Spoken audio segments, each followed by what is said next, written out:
Okay, today we are going to start on section 1.4, day 2. We're going to finish out the functions for the day.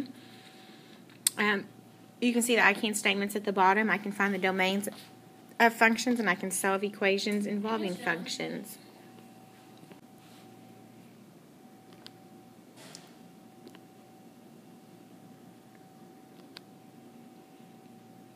Okay, so our first example is the domain of f of x equals the square root of x minus 16. Now think about what you know about square roots. As of right now, we cannot take a square root of a negative number. So that means that x can be anything other than what can make it a negative number. So one way to figure out the domain of this is to take what's underneath the radical, set it equal to 0, and solve for x. If we do that, you see that we'll get x equals 16. Okay? Now think about this. If I plug 16 in, we're going to have the square root of 16 minus 16, which is the square root of 0. That's perfectly acceptable, correct? What this 16 does, though, is it creates our boundary. So if I go less than or greater than 16, that's what we need to determine. So let's try something that is less than 16, like 15. If I take and substitute 15 in, 15 minus 16, we end up with the square root of negative 1. We can't do that. So we know less than 16 is not going to work. What about greater than 16? If I substitute in, let's say 17, I end up with the square root of positive 1, which is okay. So numbers that are less than 16 will not work. So we can say that our domain are all real numbers. Remember that symbol for all real numbers, x, and I'll use ST for such that. So this reads all real numbers x, such that x is greater than or equal to 16. And that's how we can write the domain. Again, this reads all real numbers x such that x is greater than or equal to 16. We learned that it could equal 16 up here. That was okay. And then anything greater than also works.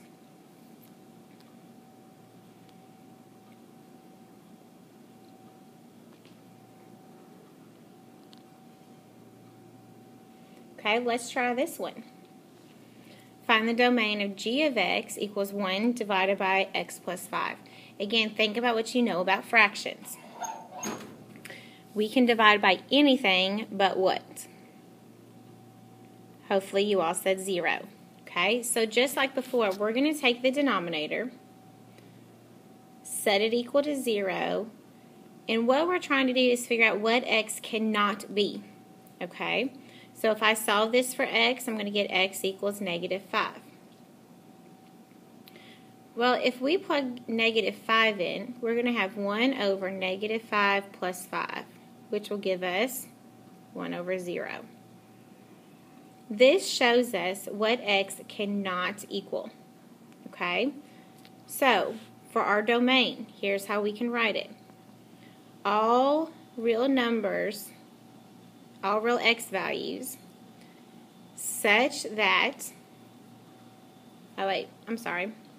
all real numbers x except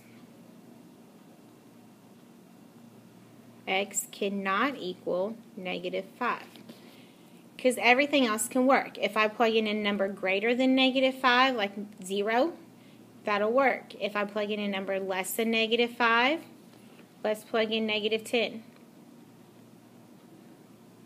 We just end up with negative 1/5. That's a perfectly acceptable answer.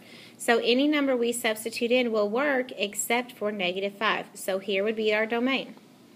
All real numbers x except x equals negative 5.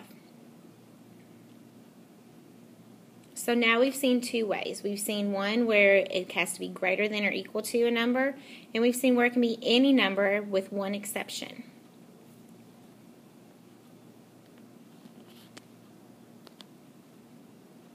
Example 3.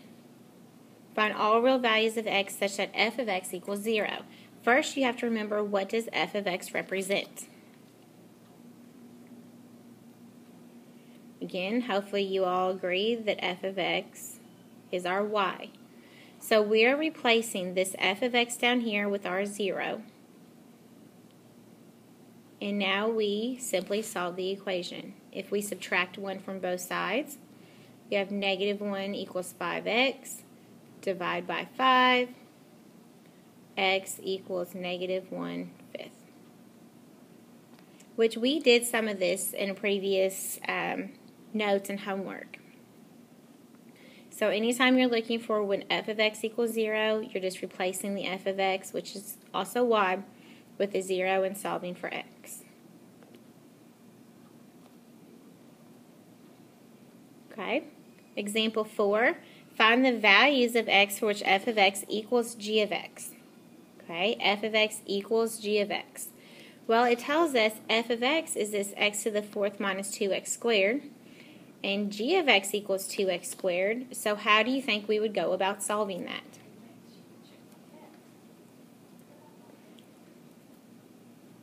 That's right. Set them equal to each other and solve for x. So f of x is x to the 4th minus 2x squared. We're going to set that equal to g of x, which is 2x squared.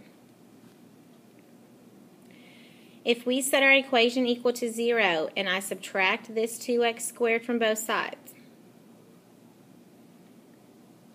we have x to the 4th minus 4x squared equals 0. How do we go about solving this? I hope you all remember your factoring skills. Whenever you have two terms like this, you have two options: a difference of squares or GCF. GCF is your easiest choice. So if we look at this, the greatest common factor between x to the 4th minus 4x squared would be x squared. If we factor an x squared out, we're going to end up with x squared minus 4 equals 0. Once you have it factored, you can set each one of those equal to 0 and solve for it. I'm going to do that up here at the top. So I'm going to set x squared equal to 0, and I'm going to set x squared minus 4 equal to 0. Well, this is simply the square root of 0 plus or minus square root of 0, so that's just 0. Over here, if I add 4, we have x squared equals 4, but then I can take the square root of both sides. Again, don't forget your plus and minus. We end up with x equals plus or minus 2. So we have three answers. You have positive 2 and negative 2, and you have 0. Now, if you remember from Algebra 2, we said a lot of times the indicator of how many solutions you have is by your largest exponent. Our largest exponent is 4. So we could have up to 4 answers, but we can also have less than that.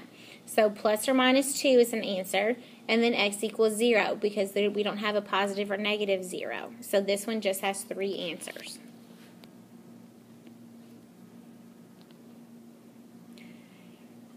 Okay, summary of function terminology. Look at page 47 in your book, and you can take a picture of those with your phones. And there's your homework. I hope you all have a good day.